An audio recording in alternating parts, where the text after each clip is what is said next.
Kim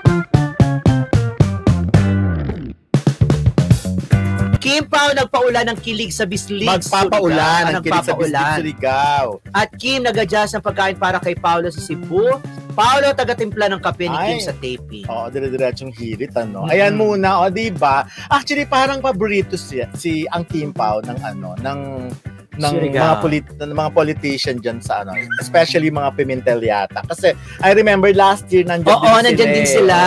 Tapos this year na naman, naimbita na naman sila para mag-perform. Pero bongga, ang lalaking artista, may Ian Veneracion, pero syempre ang main event, may Max Collins pa, di ba? Ganyan. Ay, ang Kim Pao. Ang yaman ni Congressman. Ay, okay. Alexander P. Pimentel kasi hindi birthday celebration at proclamation na din.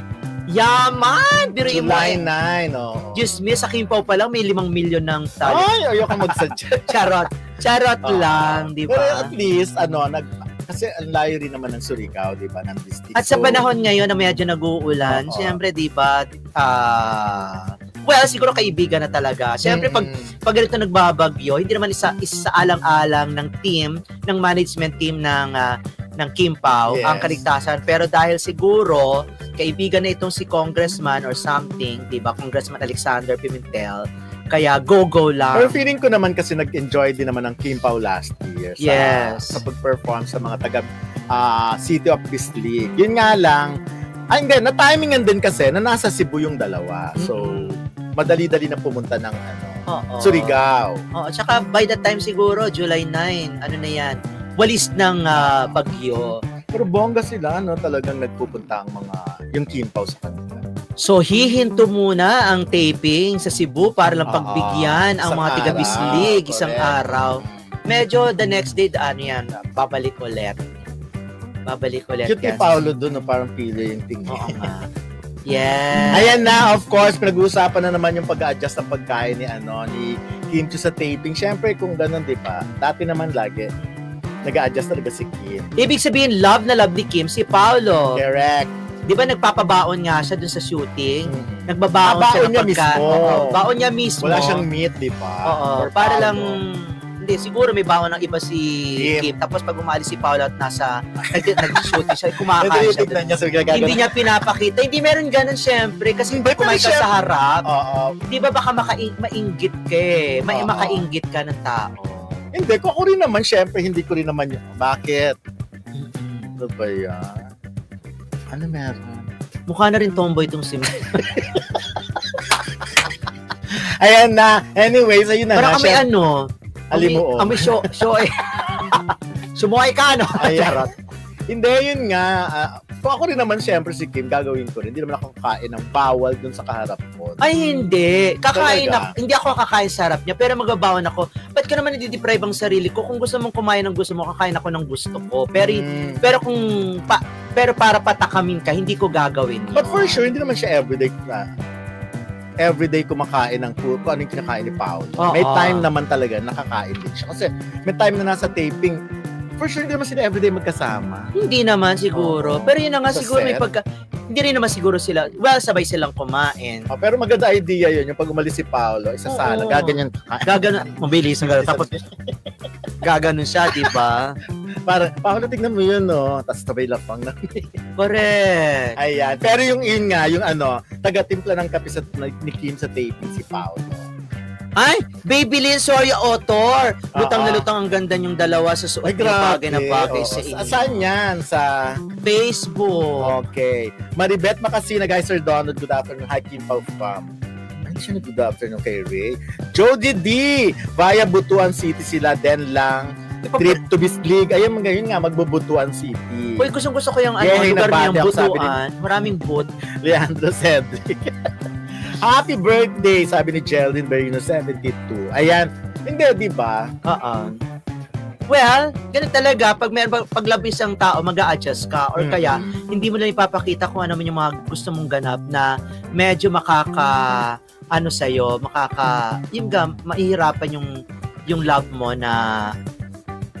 Pero yung ano ba, so gamay na ni Paolo ang coffee ni Kim.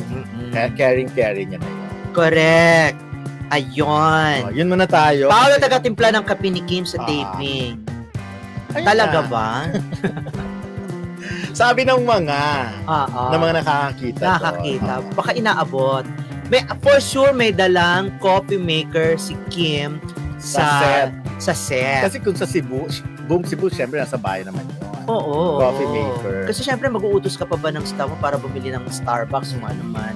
At meron ding kasing gustong timpla si Kim na dapat talaga pag-aralan ni Paolo. At meron din naman timpla siguro si Paolo na dapat din pag-aralan ni Kim. For sure, nag-aaral na sila para sa isa't isa. Oo nga. Ay, wait lang. Pag-usapan nga natin yung nakita nila sa isang, bago pumasok sa elevator, pinagdududahan nila kung si Paolo raw ba yun or si Sam Milby.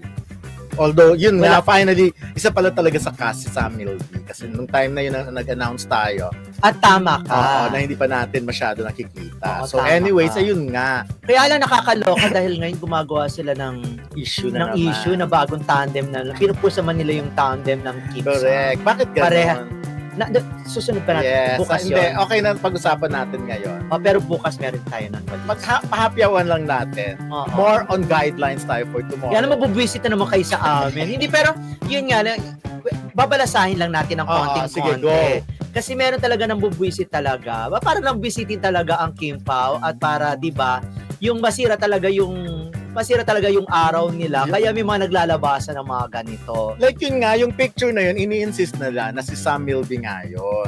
Kasi para palabasin siguro na hindi talaga si Paolo ang kasama ni Sam sa mga ganong moment na parang gustong sabihin na iniiwanan ni Paolo si Kim, yung mga ganon. So yun nga. Eksena naman yun kasama siguro sa eksena yun sa pelikula. Pero maganda rin. Oo nga. On the other hand, na mayroong mga pinag-uusapan na ganyan. Oo nga. At para ma-challenge sa bonggang-bonggang Kim. Pero wag nyo naman gawin na nililigawan ni Sam si Kim. OA naman o si Kim gusto si Sam. Wala namang ganon. Aga-aga pa. Kahit maaga pa, hindi naman siguro talipandas naman si Kim. Hindi talaga, hindi para gagawin. Diba? At si Kim hindi gagawa yan ng mga bagay na ikaka-disappoint ng kanyang mga tagahanga. But for sure, ang magiging publicity slant dito, baka ganun nga, parang ila-love triangle, which is publicity lang naman yung mga ganyan eh. Hindi wow, magkano yan? Uniqlo. Oo. Ay, tinatanggal yung mga ganito. So, panalo naman yung mga ganyang issue for me. Pero wag na masyadong palalimin pa kasi syempre, kung naniniwala kayong taken na si Kim, ni Paolo, bakit naman kailangan pang tsaka wag natin gawing masyadong kontrabida si Samuel. Hindi wala naman siyang ganung character na papasok sa isang relasyon. Mali mo naman kontrabida talaga si Sam. Hindi, na in real life, in real life, napapasukin niya. Kasi meron mga ganun ginagawang kontrabida na parang, huwag nyo naman ibas ng bonggang-bongga si Sam. Kasi may pinagdadaanan ng health issue yung tao. Kasi may mental issue. May konting mental health issue pag may mga actually, pag may sakit ka talaga, definitely isip yung utak mo, lagi kang bother. Kung magagalit tayo dun sa character niya, wag naman yung si Samuel mismo, di ba? Kung sasakali mang lalabas si Sam na medyo may pagkakontrabida ng konti.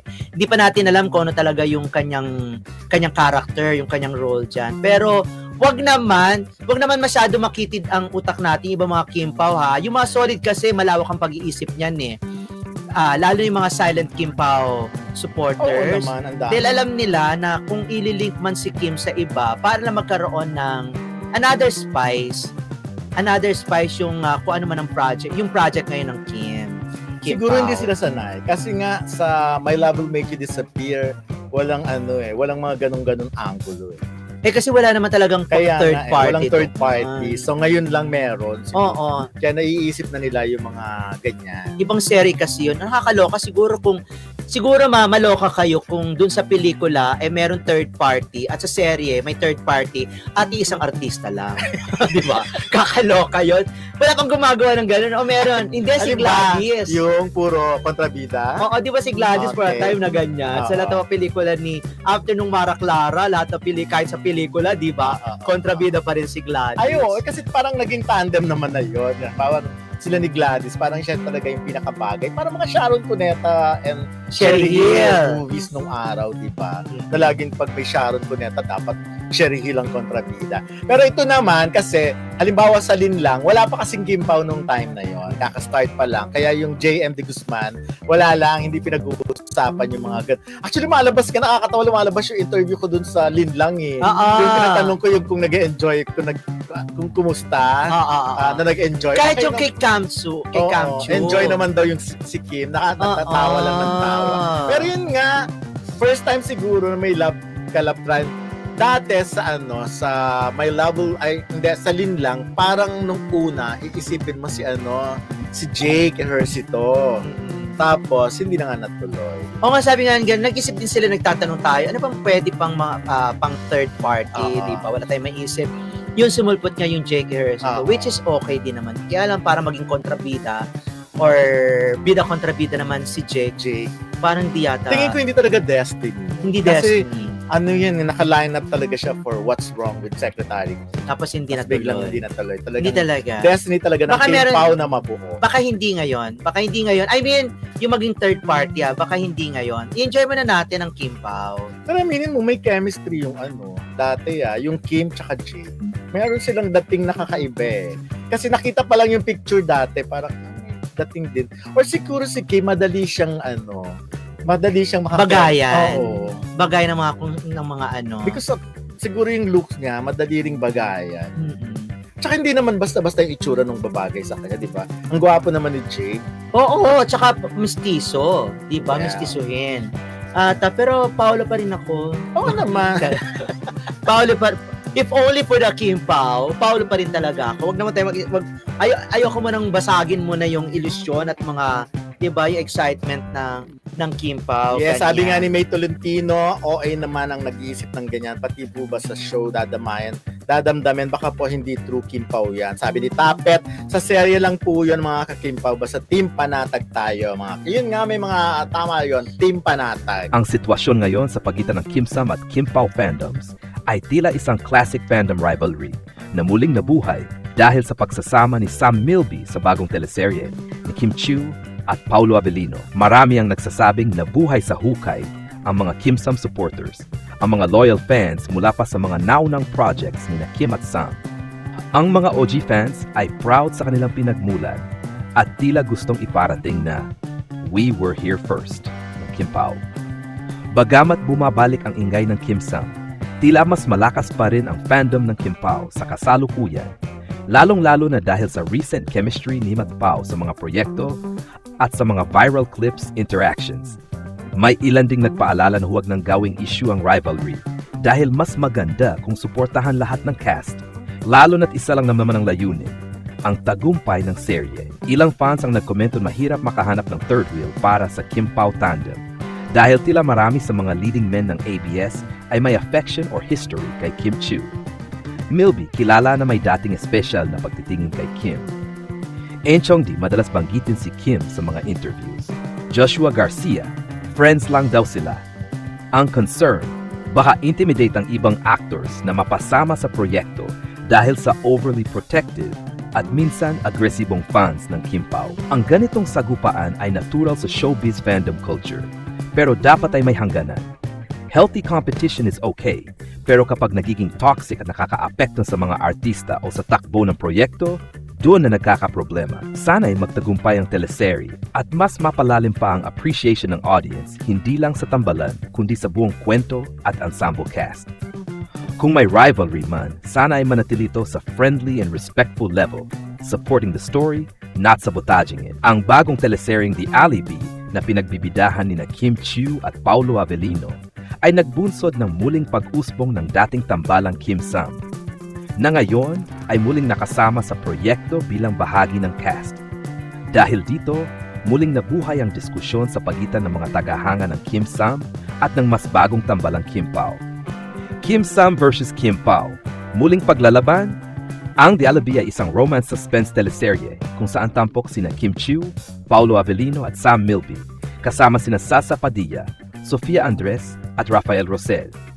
Dahil sa muling pagsasama ni Kim at Sam sa isang proyekto, muling nabuhay ang interes ng mga tagahanga ng Kim Sam na dati nang sumuporta sa kanilang tambalan. Sa kabilang banda, ang tambalang Kim Pao ay kasalukuyang tinatangkilik ng maraming tagahanga, lalo na matapos ang kanilang matagumpay na pelikulang My Love Will Make You Disappear, na kumita ng 173 milyon sa buong mundo. Dahil dito, may mga tagahanga na nag-aalala na baka maapektuhan ang tambalang Kim Pao sa muling paglitaw ng Kim Sam.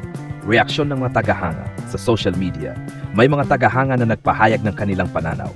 I was there when there was Kim Sam. Balita marami na namang naglalabasan ng mga Kim Sam. Nabuhay mula sa hukay ang mga titas Char. May mga nagbiro pa na tila may battle sa pagitan ng Kim Sam at Kim Pao. Maganda puksaan sa The Alibi soon. I am seated for the Kim Sam versus Kim Pao battle. Merong bang Kimra? Gayunpaman, may mga tagahanga rin na nananawagan ng respeto at pagkakaisa. Sana naman matapos ang bagong serye ng Walang Aberya, nakakasigurong hindi papayag ang Kim Pao fans kapag mas maraming promotion ang ilagak sa Kim Sam versus Kim Pao. Pinagsasabihan din ng ilang Kim Pao fans na maghinay-hinay sa pagtalak at pang-aaway sa ibang artista na nakakasama ng Kim Pao sa proyekto. Habang natural na magkaroon ng kanya-kanyang paboritong tambalan ang mga tagahanga, mahalaga pa rin ang respeto at suporta sa buong cast ng The Alibi. Ang muling pagsasama ni Kim Chiu at Sam Milby ay isang pagkakataon upang muling mapanood ang kanilang chemistry, habang ang tambalang Kim Pao ay patuloy na nagbibigay kilig sa kanilang mga tagahanga. Sa huli, ang tagumpay ng teleserye ay nakasalalay sa suporta ng lahat ng manood, anuman ang kanilang paboritong tambalan.